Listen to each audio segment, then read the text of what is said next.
Graça e paz, amados irmãos, boa noite a todos. Que alegria podermos estar juntos mais uma vez na nossa escola de poder, amém? Eu estou muito feliz, para mim é motivo de muita alegria e satisfação e eu estou sendo muito sincero. Como já tenho falado várias vezes na igreja, nos cultos, eu amo ministrar a palavra de Deus para vocês. É uma honra, né?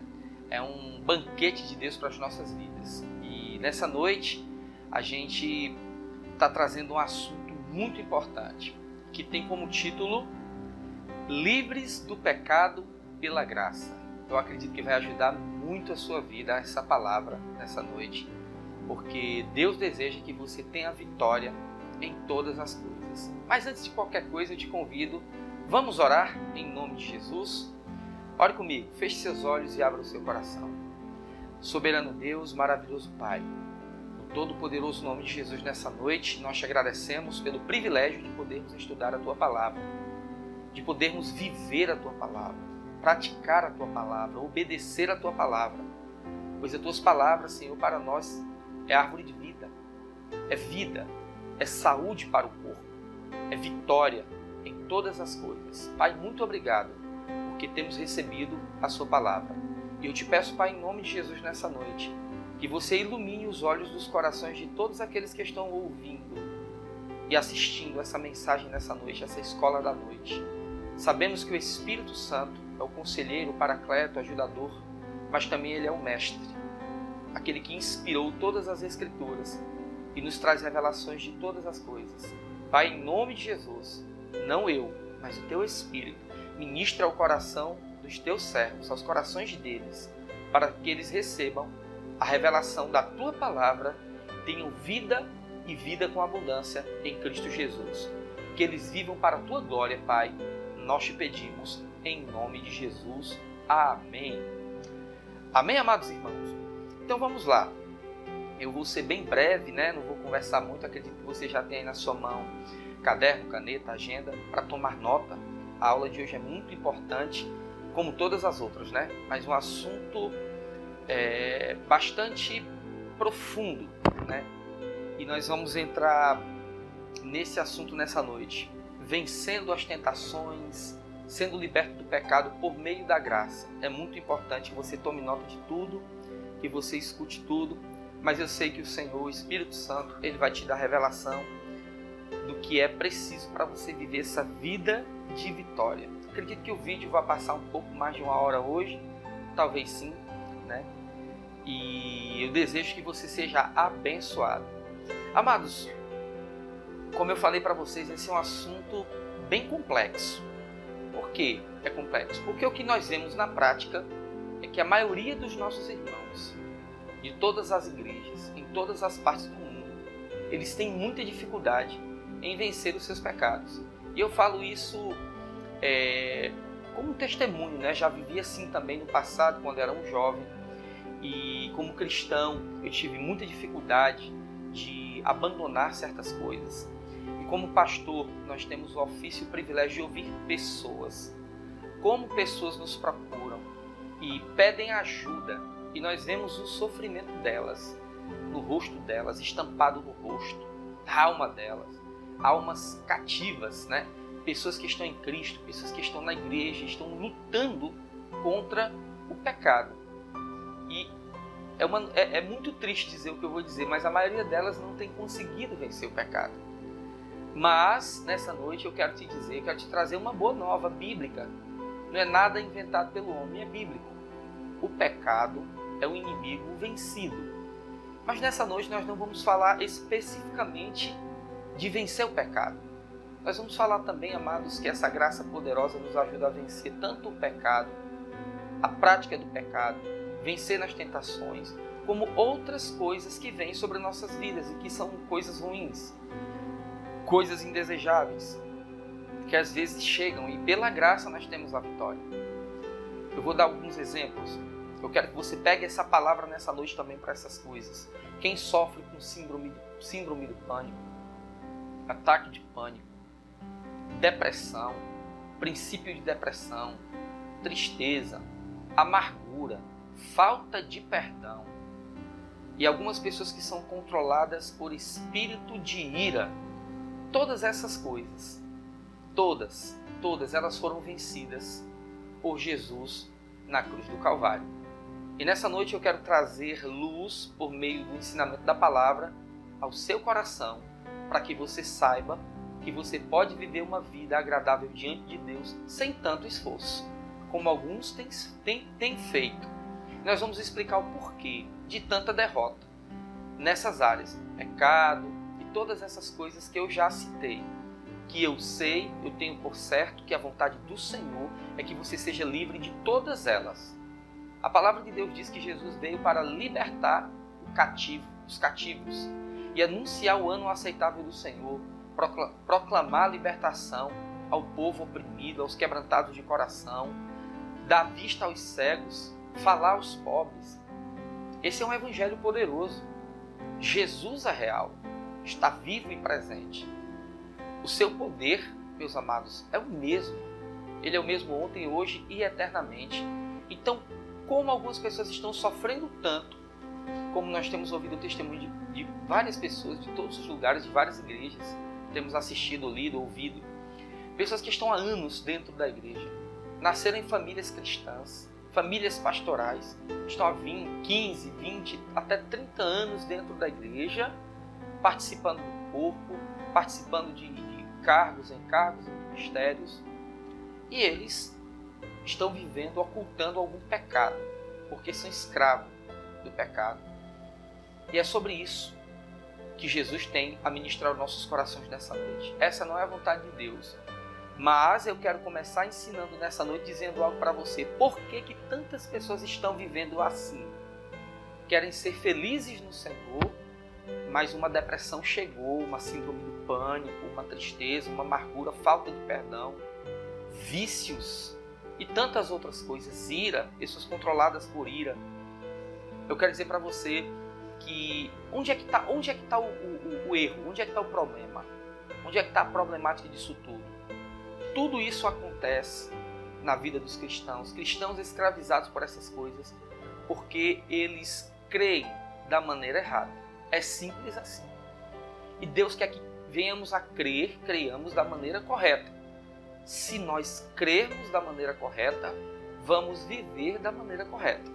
Se continuarmos crendo de maneira errada, vamos continuar a nossa vida vivendo de maneira errada, tendo resultados indesejáveis e que nos frustram, nos trazem tristezas, e sabemos que isso não agrada a Deus. Então, livres do pecado pela graça, livres também das doenças, enfermidades, cadeias espirituais, o princípio é o mesmo para todas as outras coisas. Então eu quero começar com um texto da palavra de Deus, que está em Romanos 6, e versículo de número 14, é a nossa base. Não tem profundidade teológica nesse texto que nós vamos ler.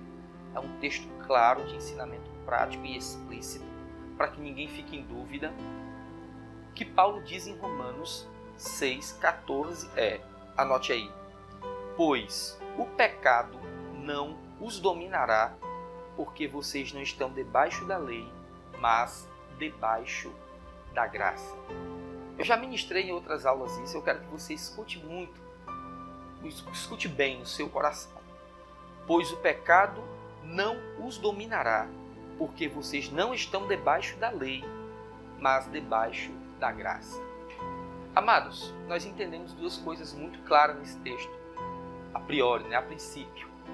Primeiro, é que quem está de fato debaixo da graça não é dominado pelo pecado, nem pelas consequências do pecado, nem por outras coisas. Quem está debaixo da graça não é dominado pelo pecado. E aqui também ensina também que quem está vivendo, mesmo que de forma inconsciente, mesmo que por ignorância, debaixo da lei, é dominado. Então, amados, esse texto aqui eu trago para vocês como base para o início dessa aula nessa noite. Vou repetir para fixar, amém? Eu sei que vocês devem ter percebido, o pastor repete muito os versículos, repete as coisas que fala, mas é segurança para a gente repetir, para a gente avançar. Romanos 6,14. Pois o pecado não os dominará, porque vocês não estão debaixo da lei, mas debaixo da graça. Então a nossa segurança para vivermos uma vida sem estarmos dominados pelo pecado, estarmos debaixo da graça de Deus. E o Senhor nos ensina por meio da sua palavra como vivermos essa vida de vitória. Vitória sobre o pecado, vitória sobre medo, vitória sobre todas as outras coisas que nós já citamos aqui anteriormente. Se você está debaixo da graça, você vive a vida que Deus deseja, porque para isso Jesus morreu. E eu quero ler só mais um texto para corroborar, para reforçar. Eu fiz algumas anotações aqui. Eu quero ler logo o texto de João 1,16, que fala sobre Jesus e a sua graça em nossas vidas. Amém? Você vai entender tudo. João 1,16 diz assim: todos recebemos da sua plenitude graça sobre graça. A cada dia que nós vamos vivendo, crescendo no Senhor, vão se multiplicando situações, circunstâncias, né? Nós vamos amadurecendo. Cada etapa nova da vida, nós precisamos de uma sabedoria e de uma graça maior. É por isso que a palavra de Deus diz que temos recebido da plenitude de Cristo, porque Ele é pleno de toda a graça de Deus. Temos recebido da plenitude de Cristo graça sobre graça. Há uma graça em Deus para nos ajudar, há uma graça no Senhor Jesus para nos ajudar em todas as coisas. Em todas as coisas. Por isso que é importante estarmos debaixo da graça. Mas eu quero começar de forma organizada. Primeiro eu quero dizer para você que quem está em pecado ou acalenta algum pecado é a maneira de nós falarmos de um cristão que está em Cristo, na igreja, e ele ama o Senhor. São pessoas bem intencionadas. Essas pessoas, elas querem servir ao Senhor com tudo que têm, com todo o amor. Elas querem dar fruto. Elas querem de fato agradar ao Senhor e futuramente ver Jesus face a face. Mas algumas delas, por não saberem lidar com certas situações, por causa da vergonha, da frustração e da inadequação, elas escondem alguma coisa que elas estão vivendo, seja o pecado ou alguma cadeia espiritual nas suas próprias vidas. E então, elas não dão fruto. Isso é muito comum acontecer. Então, nessa noite, o Senhor deseja ministrar aos nossos corações sobre isso. Em primeiro lugar, eu quero te dizer que isso é um problema de identidade.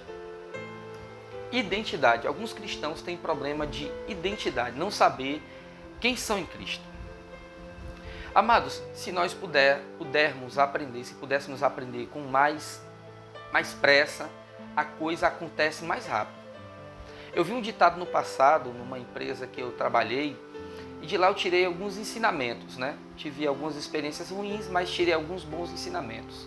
Afinal de contas, Paulo nos ensina na palavra que temos que ouvir de tudo e reter o que é bom, né? E dentre as coisas boas que eu vi, uma delas é mais rápido dói menos, né?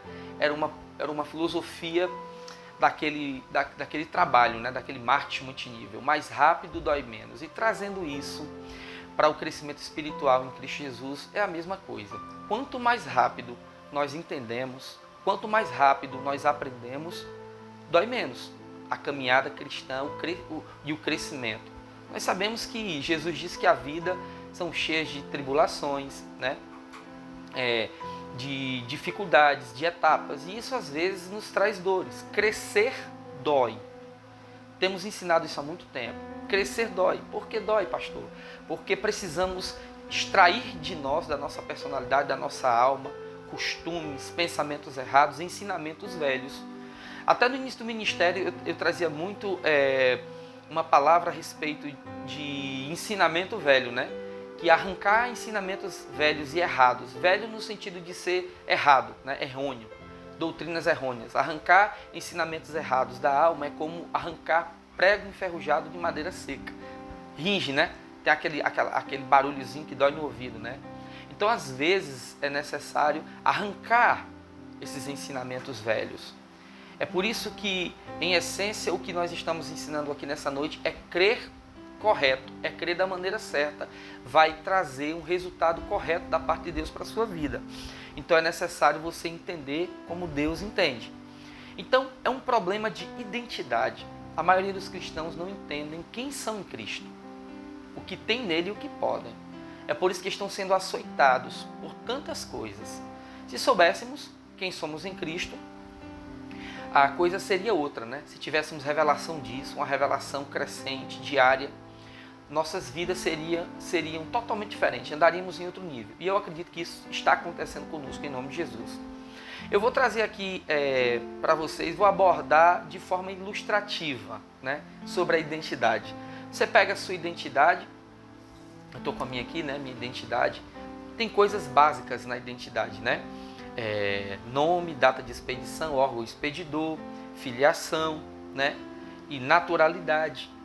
Eu quero dizer para você, se você pudesse pegar numa identidade sua em Cristo, depois que você confessou Jesus como seu Salvador, o que teria nessa identidade, se pudéssemos comparar com essa identidade que temos aqui, que eu acabei de mostrar, natural, né? Seria, né, nome, seu nome na identidade que você tem em Cristo, naturalidade, reino de Deus, órgão expedidor, lugares celestiais em Cristo, filiação, Deus Pai, eterno, todo-poderoso. Seria isso. Essa é a nossa identidade. A nossa filiação, ela vem de Deus, em Cristo. Nós somos naturais do reino de Deus, porque a palavra diz que nós em Cristo somos peregrinos e forasteiros. Estamos no mundo, mas não pertencemos mais ao mundo. Pertencemos ao reino de Deus e somos cidadãos do céu. E a nossa filiação é o Deus Todo-Poderoso. Nosso irmão mais velho, Cristo Jesus. A nossa herança é uma herança celestial. Então essa é a nossa identidade em Cristo. Muitos estão sofrendo por não entenderem quem são em Cristo e o poder de saberem quem são em Cristo e o que têm e o que podem.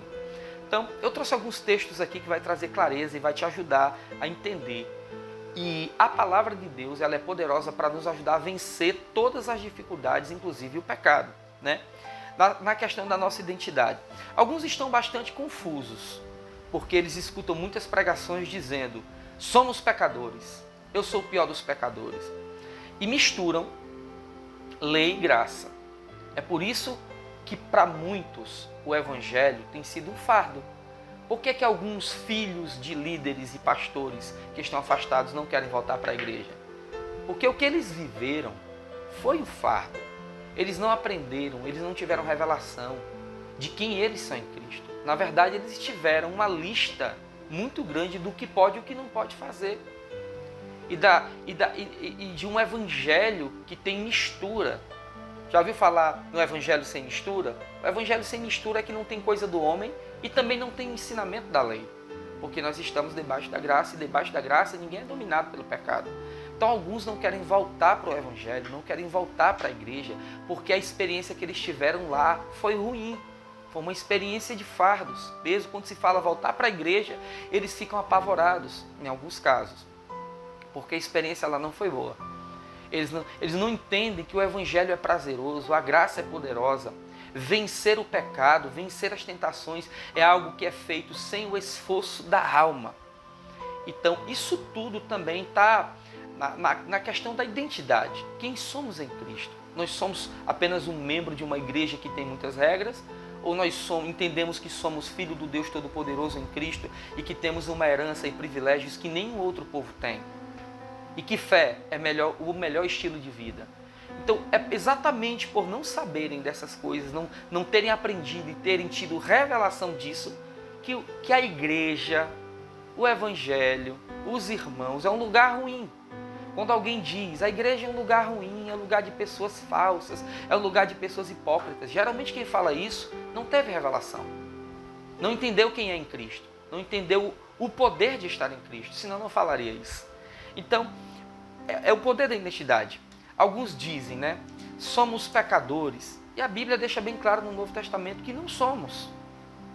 É uma questão de identidade.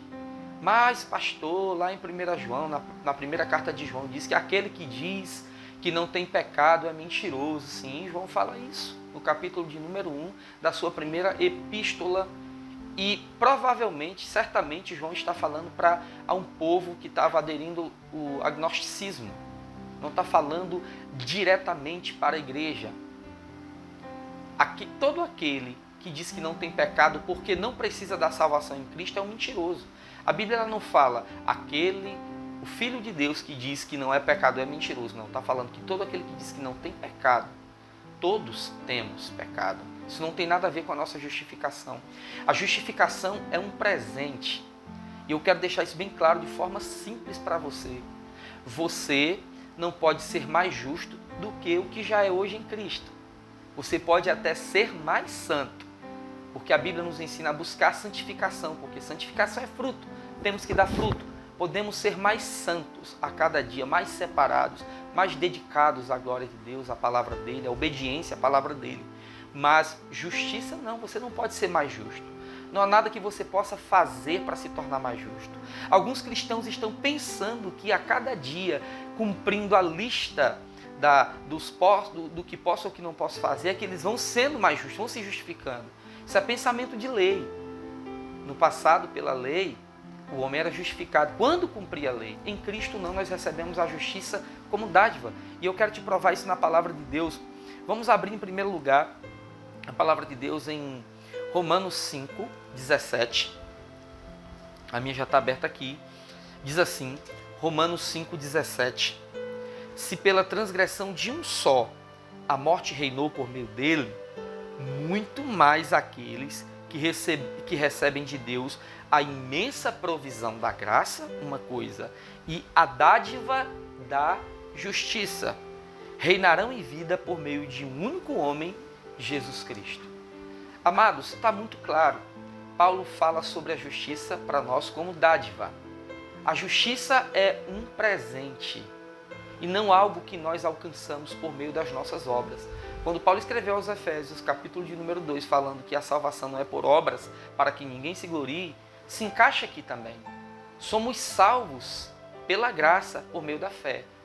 A graça nos traz salvação quando cremos na palavra do Senhor. E recebemos nesse momento que cremos um presente chamado justiça.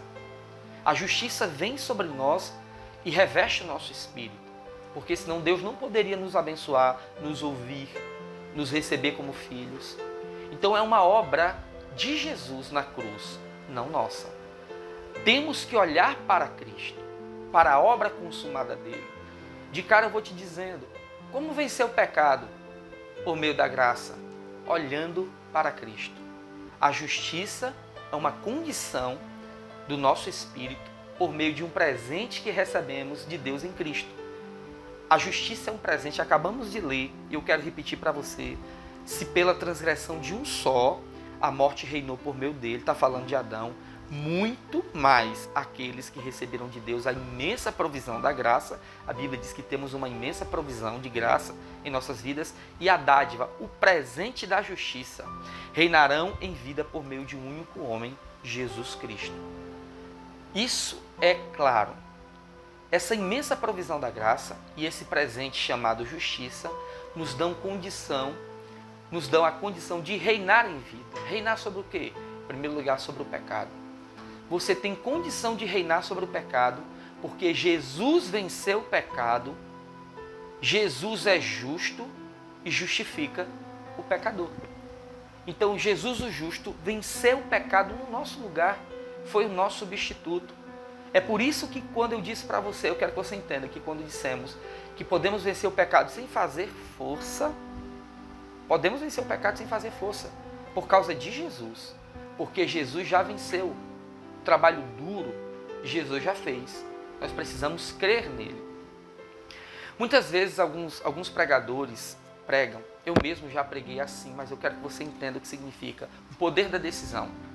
Alguns simplesmente dizem assim, decida abandonar o pecado, decida abandonar essa vida, decida sair da depressão, da síndrome do pânico. Eu digo para você que não é tão simples assim. E simplesmente quando se refere à decisão da alma, à força de vontade. Amados, essas coisas não têm poder de vencer cadeias espirituais. Força de vontade, pensamento positivo, decisão da alma. Essas coisas não têm poder de vencer cadeias espirituais. Como alguém que está envolvido pelas cadeias das trevas, da pornografia, ou de qualquer outro pecado, ou da depressão, síndrome do pânico, que essas coisas também têm uma raiz espiritual. Como você, com uma simples decisão da alma, pensamento positivo, força de vontade, vai vencer essas coisas? Essas coisas são trevas. Nós não temos força em nós mesmos para vencermos essas coisas. Eu acredito que estamos chegando no ponto que interessa bastante a alguns que ficaram pensando há tanto tempo: como eu vou vencer isso? Como eu vou vencer essa inclinação? Como eu vou vencer essa tendência em mim, que às vezes é latente na alma e que está sempre tentando te levar para um lugar contrário daquilo que você tem aprendido e tem desejado em Deus? Pois eu quero dizer para você qual é o poder da decisão que te faz vencer. É quando decidimos olhar para a cruz de Cristo, para a salvação em Cristo, e saber que Ele venceu todas essas coisas. Quando falamos e ensinamos assim, do púlpito ou não, e dizemos para alguém que está passando em específico por uma luta contra um vício, contra um pecado, ou um ou dois, outras coisas, como já falamos, né? Decida sair desse pecado, simplesmente se levante, sirva a Deus, obedeça a Deus. Isso gera um fardo, uma tristeza. Às vezes, ao invés de dar força, acrescenta mais peso, ressalta mais a fraqueza que há em você. Decida, decida. É por isso que alguns têm se afastado, exatamente porque eles sabem que não tem essa força. São duas coisas que têm levado o povo de Deus ao fracasso. É achar que vão vencer o pecado sozinhos, pela força de vontade, pela decisão da alma, e eles também acharem que Deus está sempre irritado, zangado e com desejo de castigar. Essas duas coisas têm sido uma pedra de tropeço na vida de muitos, talvez esteja sendo também na sua vida. Entenda, em primeiro lugar, que não é vontade de Deus que você vença pecado sozinho, porque tem alguém maior do que você, mais forte do que você, alguém que, como a Bíblia diz em Hebreus 2, que foi tentado em todas as coisas, porém sem pecado. Este venceu a morte e o pecado na cruz, e a Bíblia diz que ele adentrou os lugares celestiais, o santo lugar, o santíssimo lugar, o santuário de Deus, e intercede por nós, e é sumo sacerdote capaz de nos ajudar em todas as nossas fraquezas. Jesus, o Senhor. Então, escute só, como a frase que eu vou te dizer te traz força e não peso agora, mudando sobre decisão. Decida olhar para Cristo. Decida se lançar nele, que venceu todos os pecados. Outra frase que vai te dar força, frase da palavra de Deus, outra vai te dar ânimo. Saiba que a luta que você está passando, seja ela por estar sendo tentado, ou estar vivendo na escravidão de um pecado, ou de uma doença, ou de uma depressão, ou de uma cadeia, ou de amargura, saiba que isso que você está passando agora, Jesus, como teu substituto, já venceu na cruz do Calvário. Exatamente esse pecado, essa luta, essa fraqueza que você está passando, Jesus já venceu. É por isso que a Bíblia diz que ele triunfou sobre o império das trevas na cruz do Calvário. Jesus já venceu, e por ele ter vencido todas essas coisas, todo esse mal, ele nos deu um presente, e esse presente tem um significado e um poder muito grande: a sua justiça. Por isso nós não devemos andar confusos. Quem somos em Cristo? Somos a justiça de Deus em Cristo. E há dádivas e poder para aqueles que entendem que no Espírito são justos. Somos a justiça de Deus. A justiça é uma dádiva, como nós acabamos de ler. Tem um outro texto em 2 Coríntios 5:21. Alguém pode estar pensando: mas pastor, você não sabe o meu caso. Pastor, eu de fato, pastor, eu estou vivendo uma vida em Cristo, mas eu ainda não consegui me libertar dos meus pecados. Como é que você quer que eu acredite que eu sou justo, se eu estou na prática do pecado? Eu não consegui, eu tenho lutado contra um pecado, mas eu não tenho conseguido vencer. Como eu posso crer que sou justo? Eu dei o texto errado. O texto é 1 Coríntios 15:34. Paulo repreendendo os coríntios que estavam vivendo assim. E Paulo ressalta quem eles são, a identidade deles. Veja só, 1 Coríntios 15, versículo de número 34, a parte A do versículo. Como justos, recuperem o bom senso e parem de pecar.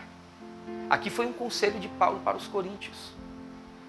Tanto que nessa primeira carta aos Coríntios, é uma carta de repreensão, Paulo repreendendo amorosamente aos coríntios pelas práticas erradas que eles estavam vivendo e fazendo. Havia muito pecado, muita coisa errada no meio deles. Paulo envia essa carta aos coríntios. Paulo começa falando nessa carta, chamando os coríntios de santos. Olha, 1 Coríntios 1.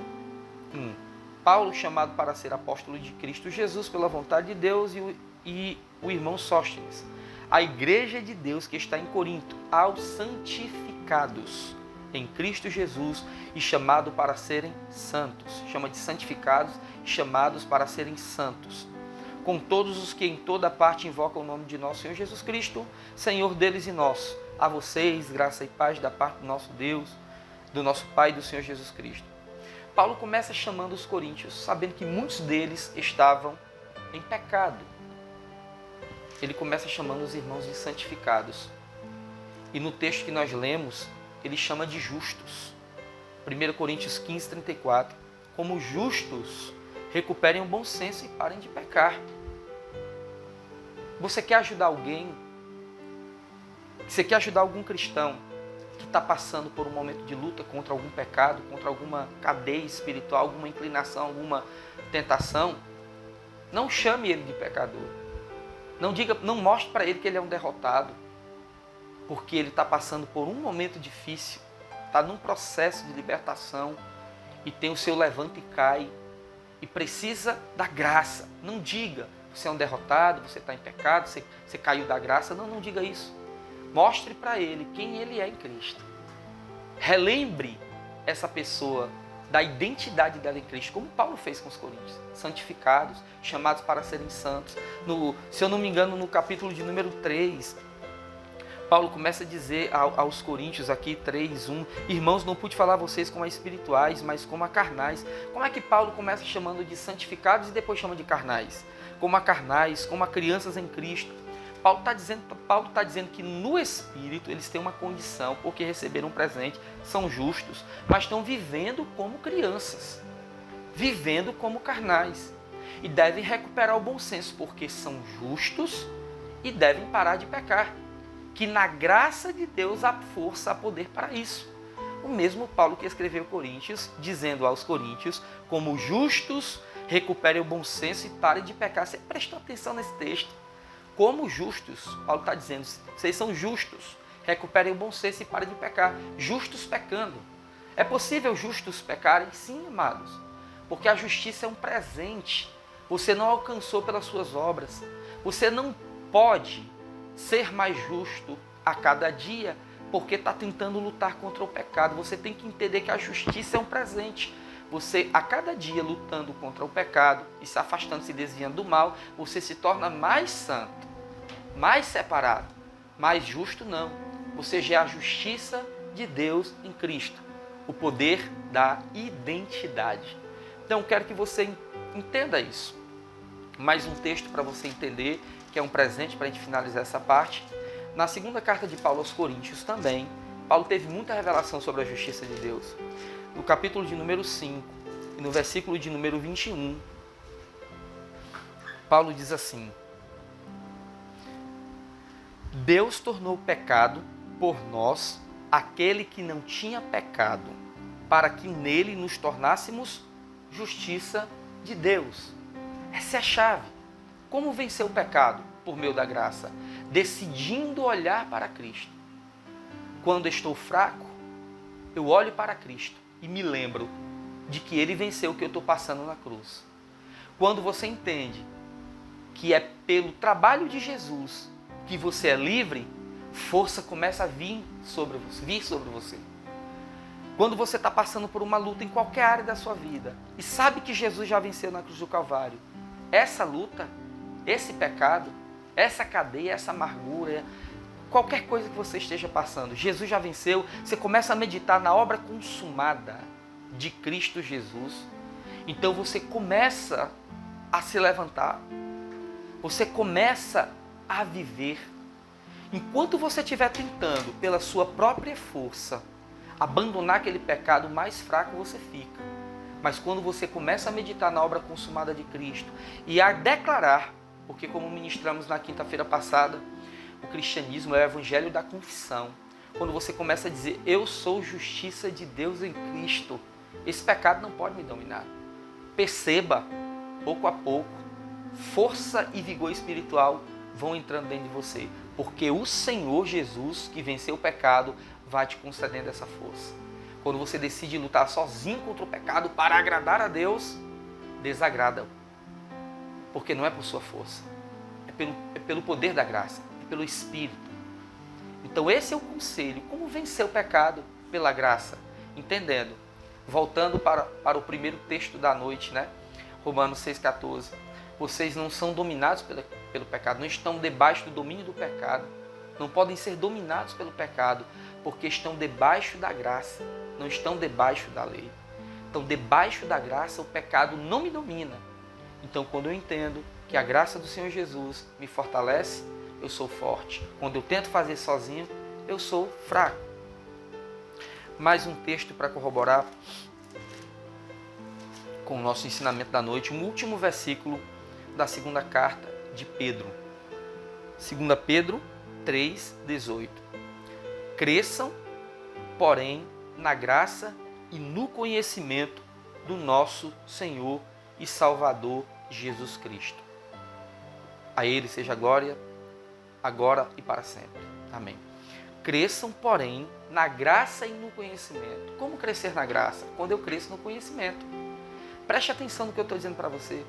Quanto mais eu conheço de Cristo e do que Ele fez por mim, mais graça me é dada, mais vigor espiritual eu tenho, menos o pecado me domina.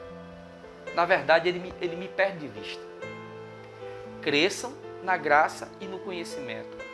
O conhecimento de Jesus, da palavra de Jesus, dos princípios de Jesus, das revelações do que Ele fez por mim, da comunhão, da prática da comunhão com o Espírito de Cristo, me faz forte.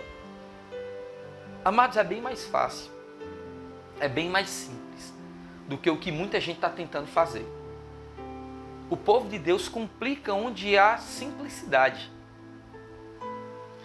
E eu quero te dizer nessa noite que quanto mais eu tento fazer por mim mesmo, por meio da minha decisão, da minha força de vontade, mais eu sou enfraquecido. Porque é como se eu estivesse vivendo na lei, onde o povo era justificado por boas obras. Aqui não, na graça não. Nós somos justificados pela obra de Cristo. Quando cremos correto, vivemos corretamente. Você não tem que se focar em fazer ou desfazer. É claro que é importante a nossa obediência. Não estou falando contra. A nossa obediência é uma bênção. A nossa obediência é a alegria do Senhor. É claro que Deus gosta que nos esforcemos, né? A alegria do Senhor é a nossa força, é claro. Mas não é o carro-chefe. Não é a nossa força. Não são as nossas obras que nos justificam e que trazem a graça de Deus. É o conhecimento do que Jesus fez. Jesus morreu na cruz do Calvário para que fôssemos livres da força do pecado. Então, meu amado, seja qual for a luta que você esteja passando agora, te põe debaixo da graça. Pastor, o meu problema não é pecado. Eu estou bem com a minha vida. Eu estou bem. Estou muito bem alimentado da palavra. Meu problema é outro. Eu tenho um problema de insônia, síndrome do pânico, ataque de pânico. Eu sou dominado por ira. Eu sou dominado por medo.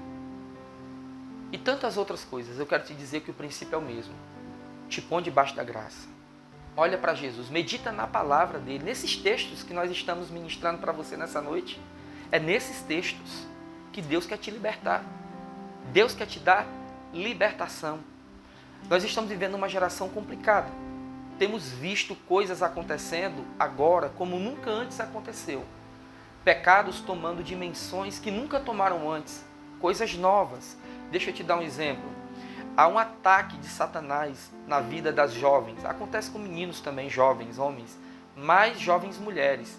Meninas se cortando por causa de ansiedade, frustração, rejeição, inadequação, pressão, perturbação. Elas vão e se cortam. Isso é uma obra do diabo na alma. E eu quero te dizer que é na graça do Senhor Jesus, que nós somos livres. Cresçam na graça e no conhecimento do Senhor Jesus. Quanto mais eu conheço dele, do que ele fez por mim, mais forte eu sou. Há também uma outra coisa que tem tomado uma dimensão tremenda, uma pressão, né? Uma pressão, opressão, supressão, são todas essas coisas juntas sobre o povo de Deus. E o povo de Deus tem vivido uma crise de pânico, ataque de pânico, síndrome do pânico, perturbação, ansiedade extrema. Olhe para Jesus, porque a palavra dele diz que ele morreu na cruz para que tivéssemos vida. O castigo que nos trouxe paz estava sobre ele. Se você está vivendo pânico, depressão, síndrome do pânico e todas essas coisas que eu sei que são reais, são sugestões, influências malignas, poderes do diabo que estão percorrendo toda a terra, são reais. São reais. Mas a Bíblia diz que o castigo que nos trouxe a paz estava sobre ele. E é maior, isso é maior. Nós sabemos que Jesus foi castigado e pelo seu castigo isso nos trouxe paz. A depressão, a opressão, a supressão, tudo isso, síndrome do pânico, ataque de pânico, medo, essas coisas não podem superar o que a palavra diz sobre Cristo Jesus. O castigo dele nos trouxe paz e nos trouxe paz. E essa paz excede todo o entendimento, é maior do que essas coisas que estão atacando o povo de Deus. Eu quero entrar num outro ponto muito importante para reforçar o que eu estou dizendo para você. Um texto da Bíblia que me trouxe uma revelação poderosa. Não se pode comparar a dádiva com a transgressão. O que foi que trouxe todas essas coisas no mundo? O que foi que trouxe depressão, opressão, supressão do diabo, né? Síndrome do pânico, medo, angústia, amargura, miséria, morte, pobreza e toda escravidão do pecado? Foi o pecado de Adão. Foi a transgressão de Adão. A transgressão de Adão abriu uma porta para que o mundo fosse atacado com todas essas coisas. E quanto mais os anos passam, quanto mais os tempos passam e fica perto da volta do Senhor Jesus, essas coisas vão piorando. Mas eu quero te dar uma boa notícia pela palavra de Deus. E vamos ler um pouquinho a palavra de Deus em Romanos 5, a partir do versículo de número 15. Preste muita atenção e acolha essas palavras no seu coração, porque Deus decidiu te dar libertação num tempo difícil. Romanos 5, a partir do versículo de número 15. Romanos 5,15 diz assim: Entretanto, não há comparação entre a dádiva e a transgressão. De fato, muitos morreram por causa da transgressão de um só homem. Mas a graça de Deus, isto é, a dádiva pela graça de um só, Jesus Cristo, transbordou ainda mais para muitos. É por isso que não se pode comparar. 16. Não se pode comparar a dádiva de Deus com a consequência do pecado de um só homem. Vamos dar uma parada aí, nem terminou o versículo. Eu vou repetir o 16, a parte A. Não se pode comparar a dádiva de Deus com a consequência do pecado de um só homem. Pega tudo isso que eu estou te dizendo. A consequência do pecado de um só homem. Por mais que a morte tenha reinado no mundo e todas essas mazelas que nós já citamos, não se pode comparar. A dádiva é maior. Irmãos, a dádiva é maior. A graça é maior. A paz é maior. A cura é maior. A palavra é maior. A unção é maior. Não se pode comparar. É o que Paulo está dizendo. Vamos lá, 16 de novo, para dar seguimento. Não se pode comparar a dádiva de Deus com a consequência do pecado de um só homem. Por um pecado veio o julgamento que trouxe condenação, mas a dádiva decorreu de muitas transgressões e trouxe justificação, justiça de Deus. Se pela transgressão de um só a morte reinou por meio dele, muito mais aqueles que recebem de Deus a imensa provisão da graça e a dádiva da justiça reinarão em vida por meio de um único homem, Jesus Cristo.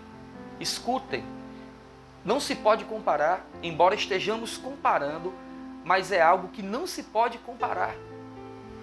Não se adequa.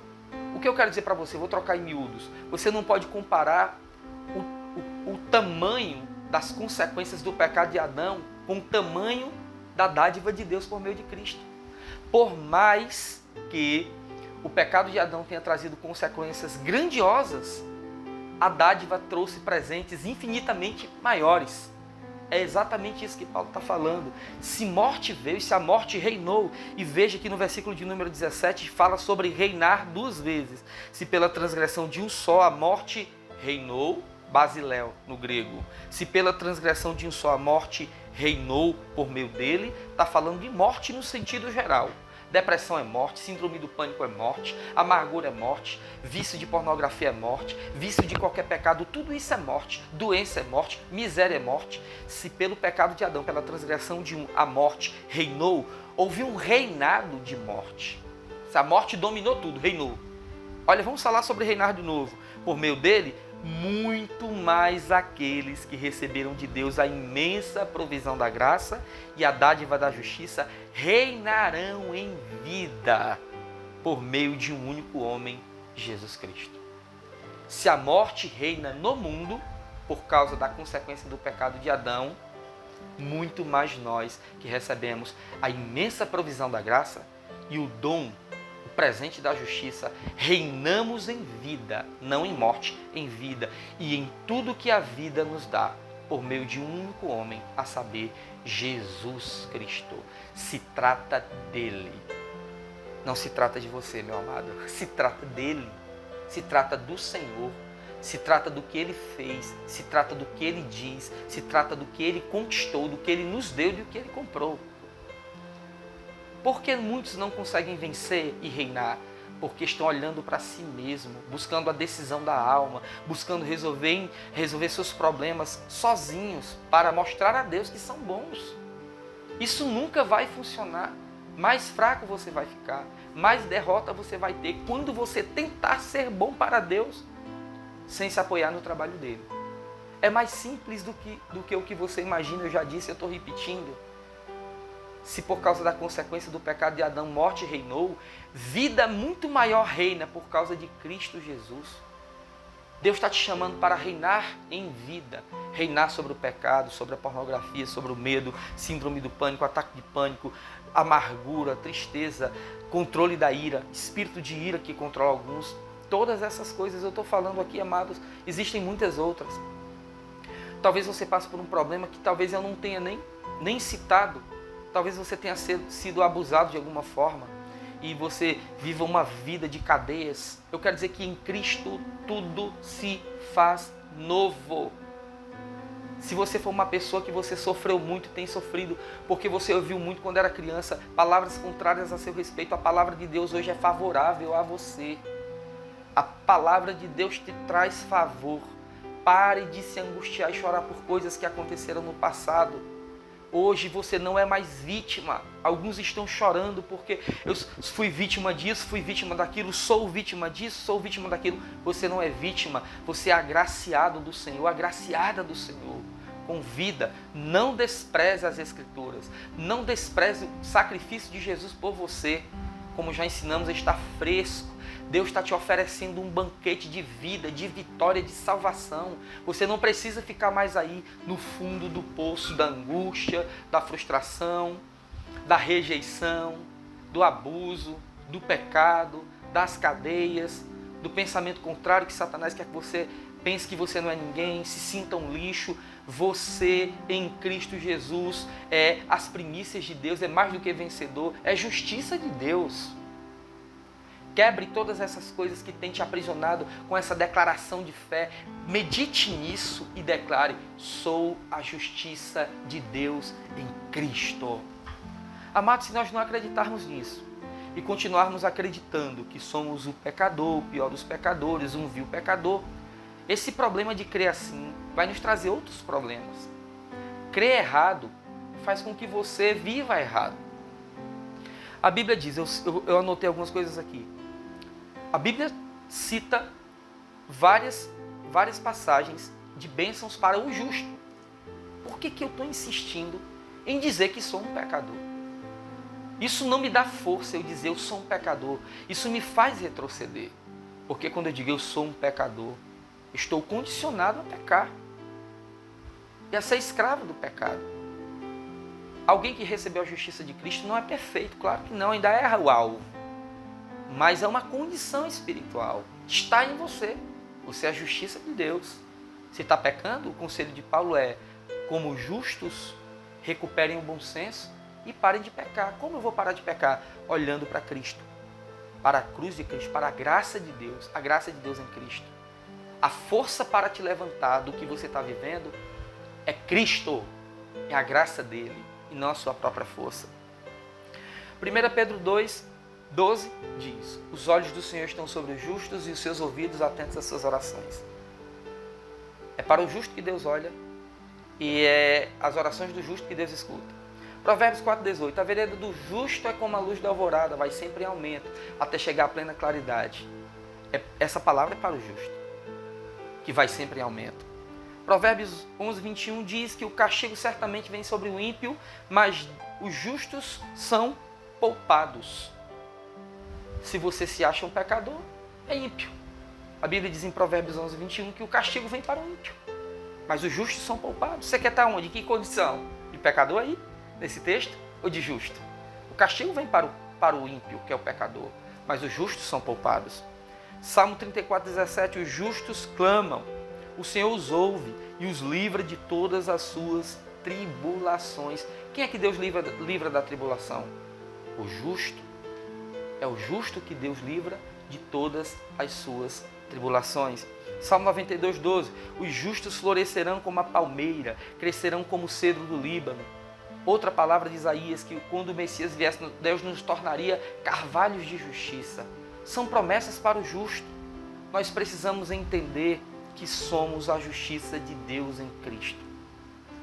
Somos a justiça de Deus em Cristo. Então, crer da forma correta vai trazer um resultado melhor, correto de Deus para a sua vida. Então, sai dessa bagunça que foi feita na tua alma, desses ensinamentos errados. Arranca isso e viva a vida que Deus quer que você viva. Uma vida de paz no seu espírito, uma vida de vitória. Viver escravizado pelo pecado é uma vida de tristeza. Mas enquanto você tentar fazer isso sozinho, você vai continuar aí. Começa a crescer na graça e no conhecimento do Senhor Jesus Cristo. Para finalizar, eu quero ler mais um texto da Palavra de Deus. Eu quero entrar no último tópico dessa noite, que é o descanso de Deus em Cristo. Amém? Muitos não entendem sobre o descanso de Deus em Cristo. E eu quero falar sobre isso. Eu quero ler um texto na carta de Paulo aos Hebreus, que se encontra no capítulo de número 4. Podemos descansar. Há descanso para nós. E eu vou lhe dizer que descanso é esse. Amém? Hebreus 4, a partir do versículo de número 1. Visto que nos foi deixada a promessa de entrarmos no descanso de Deus, que nenhum de vocês pense que falhou. Pois as boas novas foram pregadas também a nós, tanto quanto a eles. Mas a mensagem que eles ouviram de nada lhes valeu, pois não foi acompanhada de fé por aqueles que a ouviram. Pois nós, os que cremos, é que entramos naquele descanso. Conforme Deus disse: assim jurei na minha ira, jamais entrarão no meu descanso, embora suas obras estivessem concluídas desde a criação do mundo.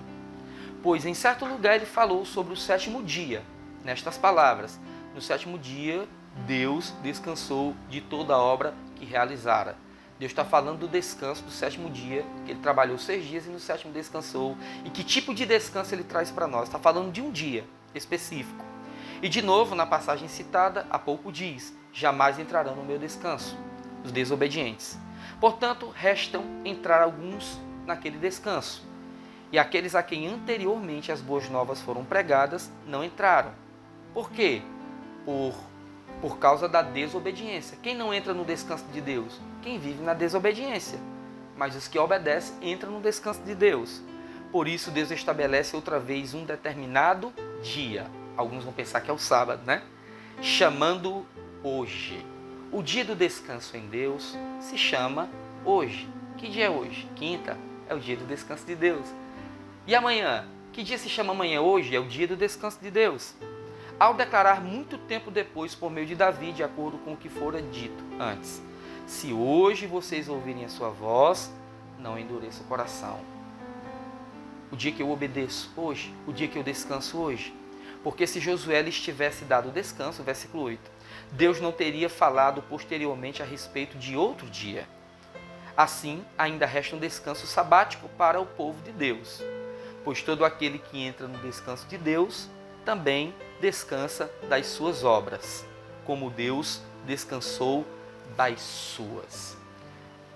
Está falando das obras de Deus e das nossas obras. Assim como Deus descansou das obras dele na criação, nós descansamos das nossas obras quando estamos em Cristo. E quais são as nossas obras que precisamos descansar? A de tentar vencer o pecado com as nossas próprias forças. A de tentar ser bom para Deus com as nossas próprias forças. A de tentar ser justo com as nossas próprias forças. A de tentar vencer o mundo com a nossa própria força. Amados, quando estamos em Cristo, nós entramos no descanso de Deus. E que dia específico é esse? O dia que se chama hoje.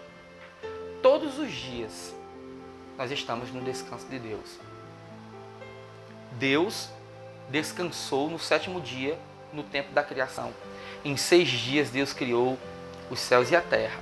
Em 6 dias Deus criou os céus e a terra. E no 7º descansou. Mas o descanso de Deus foi impedido, foi atrapalhado por causa do pecado do homem. E este começou a trabalhar para a sua própria justificação. E Deus deu aos homens um escape de matar animais para que os seus pecados fossem expiados por um tempo. Então foi necessário que Deus trabalhasse novamente. Jesus disse: meu Pai trabalha até agora, eu também trabalho. E veio um novo descanso, o descanso de Deus em Cristo. Existe o descanso da criação e em Cristo o descanso da redenção. Então eu vou repetir o versículo de número 10. Pois todo aquele que entra no descanso de Deus também descansa das suas obras, como Deus descansou das suas. O que é o descanso de Deus? É estar em Cristo, é crescer nele, é conhecer a obra dele. Quando eu estou em Cristo, eu estou no descanso de Deus. Que dia é esse? O dia que se chama hoje. Todos os dias é o dia do descanso de Deus para as nossas vidas. Então nessa noite eu quero que você receba essa palavra no seu coração. Cresçam na graça e no conhecimento do Senhor Jesus. Saiba quem você é em Cristo. Há poder na identidade em Cristo. Cresça na graça e no conhecimento. Quanto mais conhece a Cristo e o que Ele fez, mais forte você fica. Não tente se justificar, pois a justiça é um presente de Deus. Entre no descanso de Deus. Descanse em Cristo e na obra consumada dele na cruz do Calvário. Que Deus te abençoe em Cristo Jesus e te faça crescer. Pare de olhar para você mesmo. Não se trata de você, se trata do que Jesus fez na cruz do Calvário.